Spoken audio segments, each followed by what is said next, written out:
Hello and welcome to our first webinar of the autumn, Why Business is Better with ESG. We're here today with your host, Samuel Baumgartner, our Gardener of Impact Investing, and also with our Head of Sustainability and our ESG expert, Pedro Fernandez. Pedro can talk about ESG for hours and is a very busy guy. So Samuel has the important job today of keeping Pedro to the time limit. A little bit of housekeeping before we start. Everyone is muted. So if you have questions, feel free to put them into the chat and we will either answer them during the Q&A or we will try and get back to you personally via email later. A little bit about responsAbility. We are the pioneers of sustainable investing in emerging markets. We invest in financial inclusion, such as microfinance or fintech. We also invest in sustainable food and agriculture across the entire agricultural value chain. And we also, of course, invest in climate finance, from green lending to commercial and industrial solar and much, much more. So now I will hand over to Pedro and Samuel, and I will join you at the end again for Q&A. All right, over to you guys. Great, thank you very much, Stacy, for the intro. Pedro, welcome. It's great to have you here. Also, a big welcome to the entire audience. I see we have quite a turnout here, so it looks like you guys have been waiting for this webinar to come up. A good afternoon and a good morning to the global audience that we have. Before we get started, we would like to get to know you a little bit better, and we would like to ask you a question around ESG. And what we'd like to know from you is, what do you understand when you hear ESG? Is it just an exclusion exercise? Is it the first step in sustainable investing? And less inconsistent, useless and inconsistent rating data, or I don't really have a clear opinion on ESG yet. Go ahead and let us know your opinion, and we will get an idea of what you think about this.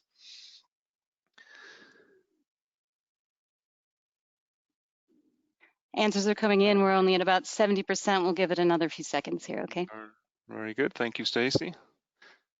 Then obviously we'll be looking forward to get a lot more insights from Pedro. We'll make sure he keeps it short, as Stacy mentioned earlier.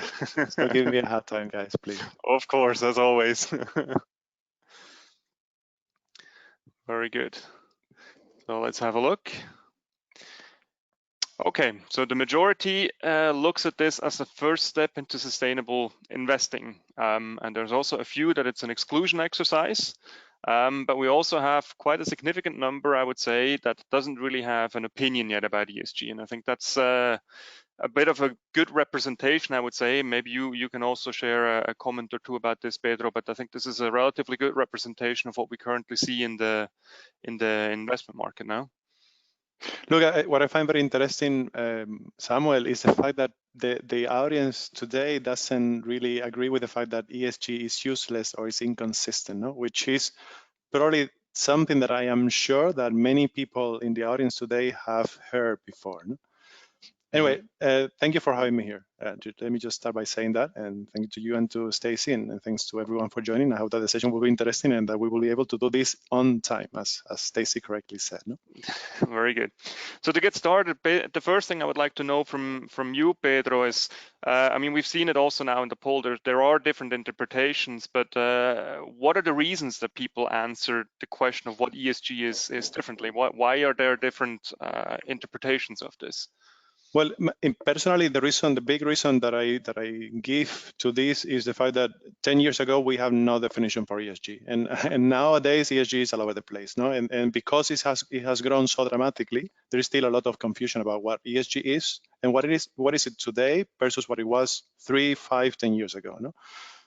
Let's say for me, when investors look at ESG, they look at this, or they should be looking at this primarily as a mechanism to ensure that their investment has no risk. And when I say no risk, I mean no credit risk. And nowadays there's extensive literature that shows that companies that have a solid ESG performance also perform better financially speaking. No? And this has also been demonstrated during the COVID pandemic. No? So ESG, it's not an exclusion exercise, or it should not be, although for some people it is still considered an exclusion. No, you look at ESG, you exclude certain sectors or activities. I think that primarily as an investor, it should be the opposite. No, it should be either a mechanism to select the companies that are performing well, so to give them the credit, but also a mechanism to engage as an investor with your investees to help them improve. No? And this is how you really solve the ESG issues. Mm-hmm. So putting this into perspective also from an investment strategy perspective, it very much sounds like this is an enhanced way of looking at the risk of your investment. Could you maybe also, for those who are skeptics, even though we don't really have very many around here, but I certainly every so often hear about this, maybe put this also in the context when you set up an investment strategy. I mean, you've gone into a little bit of detail, but could you elaborate, please? Look, to me, in the experience that I have, that we have here, and that I've gathered in my past years of experience, ESG has proven to be an extremely important topic for the business performance of a company. No? And this I can illustrate with an example that I believe you know, and that many people in the audience will know. No? I mean, you, Samuel, I know you follow the news, so you saw what was on the news, I think it was 2 weeks ago, about this Australian mining company, the CEO of an Australian mining company, Rio Tinto, that had to resign due to investors' pressure. No? I don't know if you remember the issue and actually what detonated the issue. Yeah, if I remember correctly, they blew up a UNESCO heritage site. So it was it's a 46,000-year-old sacred cave in indigenous people's side, no, in Australia. No, so they essentially what happened is Rio Tinto had a mine already, that was operating for many years, and they wanted to expand the mine to a piece of land next door. No, they got a license from the government, from the authority, about 7 years ago, and the license was granted, although it was clear for the government and for everyone that there was already a land owned by the indigenous people with very sensitive cultural and archaeological heritage and value. No? So despite the pressure that the different social and NGO groups were making on the company and the authority, the company decided to go ahead with that investment on the basis of them having the license. No? Mm-hmm. And so this is an issue because fundamentally, if you look at it, let's say from a reputational point of view, they fail to prevent the destruction of something of really high value. No? So people look at these type of things normally from a reputational point of view only. And you will agree with me that this is an ESG issue, no?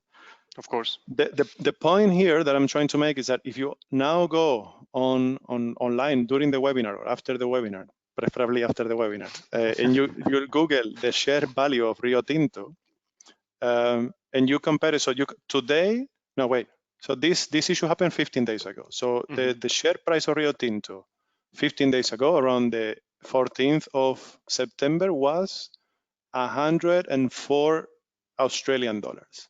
I look at it today, this morning, on my way to the office, and it's 94 Australian dollars. So it's 10% lower. So in a period of 15 days, the share price of this company, because of all these issues that this destruction detonated, has dropped by 10%. So from an investment point of view, if you bought shares of Rio Tinto 20 days ago, your shares now are 10% lower in value. No? So this is how important ESG issues are to really make sure that the credit risk of an investment is solid. Mm-hmm. Which I think this case nicely summarizes how we use ESG as an enhanced way of looking at risk, and it's not just excluding companies because they tend to do something good or bad, but it's a much more elaborate way of looking at your portfolio risk. Maybe moving on a little bit also to the operational side of the company, and as we've said in the title of this webinar, ESG is better for business. Maybe you could also, and not only from an investment strategy perspective, but when we look at the ESG component, selecting companies, how does that contribute and how does that play together when looking at the operational component of the companies? Okay, I mean, let's say from an operational point of view, I think the example that I just shared with you kind of illustrates how important it is for the actual investment. No? You know that we are responsAbility, since we are asset managers, we sit basically in between investments and investors. No? So in general, something also very important to mention is that this ESG issue is becoming more and more interesting for investors. Investors want to see the word ESG when they approach a company like us, or when they look at an investment. No?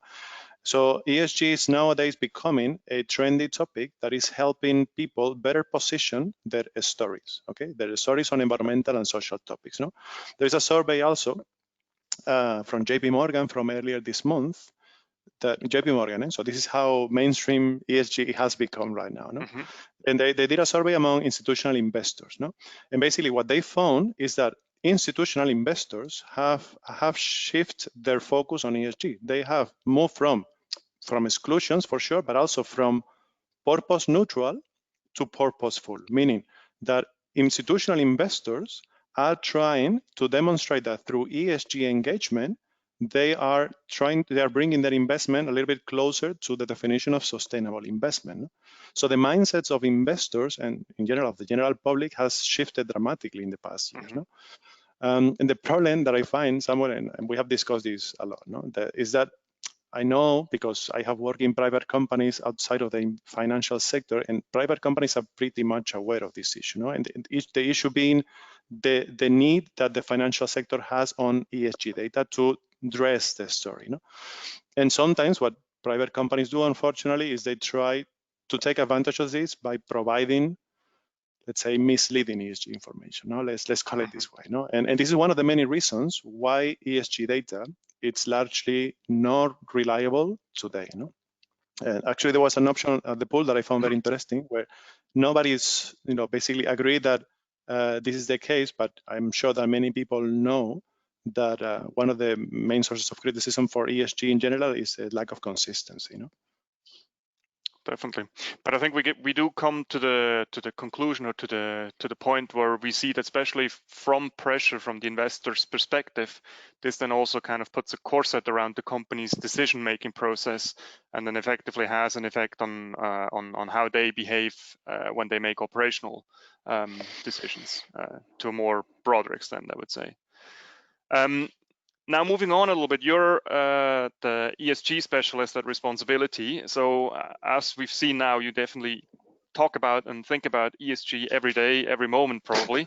But what does that mean? I would also like to understand a bit from a perspective from an investment manager like responsAbility. What does that mean on a daily basis? And to give that insight to our listeners, what do you do all day? Oof, that's a very good question, Samuel. I mean, lately I feel that I spend a lot of time doing webinars like this. So if you want my opinion, but probably people that follow us on social media, they have seen my picture too much lately. But yeah, I mean, besides it, look, what I'm doing, it's work with the investment teams to make sure that our ESG data is reliable. So because you know our investment process well, that we don't have the capacity to gather 300 data points when we do due diligence of our investments, but at least the data points that we collect, we make sure that are reliable, that are good. Why? Because fundamentally, you cannot really make decisions based on ESG parameters if the data that you're using, it's not reliable. So in other words, what you cannot do, as many people do, unfortunately, because there's the need to prepare and to produce ESG data, is to ask investees to give you their data without having the ability to cross-check whether that data is reliable or not. So what we do at responsAbility, and this is what I do on a daily basis, is support the investment teams so that we have to make sure that we have an ESG due diligence process where the data that we are collecting is reliable, by either collecting the data ourselves or making sure that we know what mechanisms we can put in place to double check the information that we are collecting. And of course, together with this, I need to give training to people. I also need to, lately, something very interesting, Samuel, is that I see more investors like becoming aware of this issue and coming to do due diligence on us on ESG topics, but more in depth and more specific, because they want to understand exactly what type of mechanisms we have, knowing that this is one of the big shortcomings of the sector. Okay. This is what I do, more or less, in a nutshell. Sounds interesting. So definitely ESG all day, every day. You've mentioned that the collection of data is obviously one of the key components to lay the foundations of your work. And I know from some of our investment officers, this used to be done by going to visit our portfolio companies on the ground. Now with COVID-19, everybody's grounded in the whole physical travel has come to stop. How has COVID changed your day of work, and has it had any impact the way at you that you look at ESG data and developments as well? So, I mean, it has changed the way in which we all work, and I'm not an exception, and we are not an exception on responsAbility. You know, so before COVID, as you said, no, we used to do due diligence primarily on the ground. We have regional offices, and we have regional presences and people that are very close to the investments that we do and go on site to collect data. No? So we were leveraging on this due diligence process to also do the ESG due diligence and make sure that we were able to collect data, carry out interviews, and also extract useful data ourselves. No? With COVID, all this process has dramatically changed because simply people are not able to travel outside of their cities sometimes, no? Or even within their cities. So what we are doing now is trying to come up with a solution. No, I mean, we don't have a solution to share today fundamentally. So this probably we can save for another webinar. But what we have done is it's now find other alternatives to review documents. Now there are some elements and documentation that you can still review online because people can send you a picture or can scan a document and send it to you. The challenging part is actually carrying out interviews with, for example, employees. No? So if we are assessing the labor conditions of a company, this particular part is becoming extremely, extremely challenging. No? So we are still looking for opportunities and alternatives to this. One that we are exploring right now, it's exchanging information with other investors that follow our same approach, no? Or asset managers that follow our same approach. Okay, it's an interesting approach to also enhance a bit, increase a bit the collaboration effort amongst the industry peers in that sense. That's very important. Yeah, definitely. So the next question that we would like to ask the audience as well, we would also like to understand, is ESG already part of your investment strategy? We had quite a few people who had answered the first question as it's part of the impact investing as a first step. Now we would like to know, do you already consider ESG components when you make investment decisions? Do you follow certain indices from rating agencies? Do you look at it and you go beyond ESG? Or simply you haven't looked at it and you only look at financial metrics? I think when I joined the webinar yesterday that was looking at the sustainability growth in the industry. Let me know how you see this, Pedro, but I definitely see an ever-increasing focus on ESG becoming part of investment strategy components as well. We still have some answers coming in here. People are really thinking hard about this one, so I'll give it another few seconds. Takes a moment to decide which road you're going down. Exactly. How would you answer this question, Pedro? I mean, we don't follow rating agencies because we don't do listed companies. I would say we go beyond ESG, no, because we do impact investing. So number two, as many people did as well, and as many other people do as well. I think we do have quite a few people who go beyond ESG. I guess this also kind of covers that this is the first step of impact investing. That obviously, if you do impact investing, ESG is the foundation or the first step of that. Probably there's also a group of people who are more invested into listed topics and hence follow agencies' indices. Yep. And I guess from the high turnout in this webinar, we also see that there's quite a lot of people that would like to do more. Which will be really interesting. It's a shame that we cannot have a longer interaction and more lively interaction, but to understand what people mean by going beyond ESG, no? Because this is again a very broad concept, no? Of course, yep. Definitely. So to wrap this session up, for somebody who's looking to start or also expanding the look at ESG, what would your key points be for these persons to look at as a next step? Yeah. Good. No, and actually we have I think that the third option that was not insignificant, let's say in terms of answers from the pool was this, no, people that are looking into the possibility of doing more ESG. Look, my recommendation, and I mentioned that earlier, and if there's something that I would like to repeat many times during this webinar is make sure that the data that you use is reliable. So double check the data that you have especially if you're not collecting the data yourself, no? Because fundamentally, if you're going to be selecting companies on the basis of good ESG data or good ESG performance, because it's aligned with your values, because you think it's a credit risk, whatever the argument is. But if you're going to be fundamentally using ESG as a decision-making factor, make sure that the data is reliable. No? So, and also, if you are going to be engaging with a company to help them improve on ESG, make sure that you know what the baseline on ESG is and that you have a very good baseline. No? It doesn't make any sense that you try to engage or select companies without having the right picture of where they are. No? So, for example, for those of you, there were some people that said, I follow ESG rating agencies. No, fine, look, nothing against those. I mean, I think that they try to do a big effort in providing data in a market that demands this data, no? But also try to ask for evidences on the data. Rating agencies, as you know, they try to be very hermetic because they know how the business model is about providing the data, but not the mechanisms to get to the data, no? So it might look sophisticated, but in reality, many of these data might come from self-reported data that companies are providing and where there is no evidence or any fact that supports the data that is being used for these very highly sophisticated ratings. No?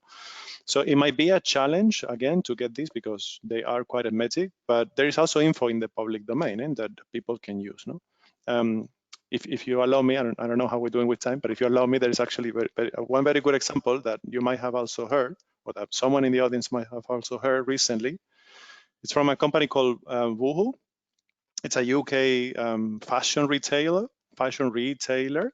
that had a very high ESG ratings. No, we don't work with this type of company, so I'm not highly familiar with the exact rating that they were getting. But what I saw on the news was that their ESG ratings were very high from different agencies. No, but there was a big scandal in I think it was the Guardian, the UK newspaper, because someone found out that they were not even paying minimum wages, or that minimum wages were not being paid in their supply chain in the UK. No, so and this was apparently in public domain. No, so you could Google the company and you will find issues associated with this. No, so and again, this all boils down to the fact that the ESG ratings were not really looking at the source of the information. No?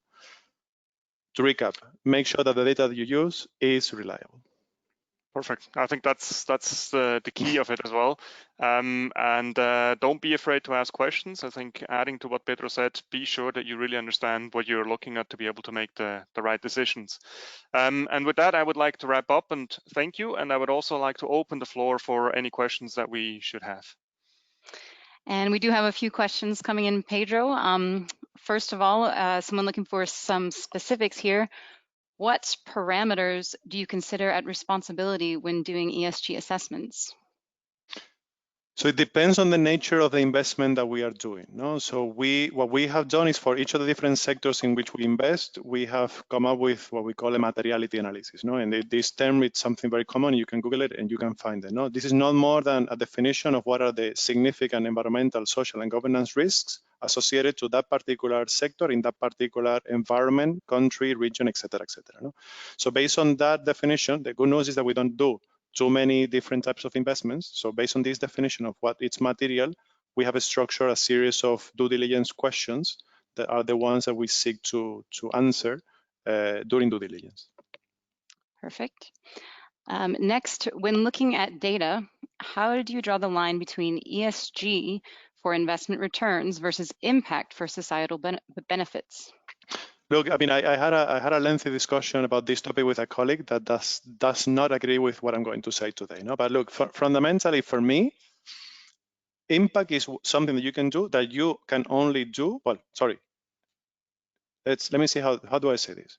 You cannot do ESG before deciding where to invest, but you can do impact before deciding where to invest. That's a big difference. Meaning, if you know that you want to invest in companies that tackle a specific societal problem, poverty alleviation, for example, that you know before due diligence. Now, ESG, it's something that you can engage with and that you can improve once you have the data and once you know whether this company needs to improve or not.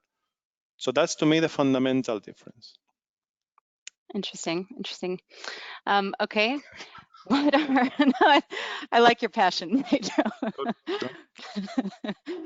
What do you think are the biggest ESG risks that have really come to light during this pandemic? I mean, many of them. And the problem with this is, again, that there is a lot of noise when it comes to this topic. No, the good news. So let me see. To answer to your question, the social topics. Okay.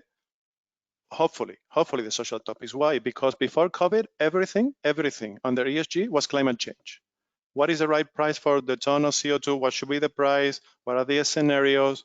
Look, and nothing against this. I'm a person that is really committed with climate change mitigation. And I know that the problem that this represents for me and for all the companies and all the people that I know. But look, this is ESG should be beyond climate change. No? So the good news is that, I don't know if you remember, Stacy, or any of you remember that during the first months of pandemic in Europe, so say April, May particularly, there were lots of articles and lots of content on labor, how COVID was affecting labor conditions of people, no? And also the topic of gender, no? How women were suffering the most from these labor-related issues, no? People that were losing their job, people that were forced to work longer hours with reduction in their salaries and payrolls, et cetera, et cetera. No? There were lots of labor-related issues that were already probably there, but they became even more visible during COVID. No? So I hope that this is still there to stay, because the labor conditions in the world, it's something that is still unresolved. No? And what would be the conclusion of COVID? I hope that it's the fact that we need to look at more topics. There's now also, I don't know if you follow these memes that people share, and it's very common in my network, no? That the one that has different waves. No? The first one is pandemic, the next one is recession, and then the third one is typically climate change, or nowadays it's biodiversity, no, biodiversity collapse. So I'm seeing that there's an increase in the fact, in the idea that biodiversity it's going to become a topic, no, because people think that this is the only way to prevent the next pandemic, no, by focusing on biodiversity, no. But anyway, sorry, just to summarize, I hope it's labor, and I hope it's everything outside of climate change, no? That is relevant. And climate change. And climate change when relevant, Josh, of course.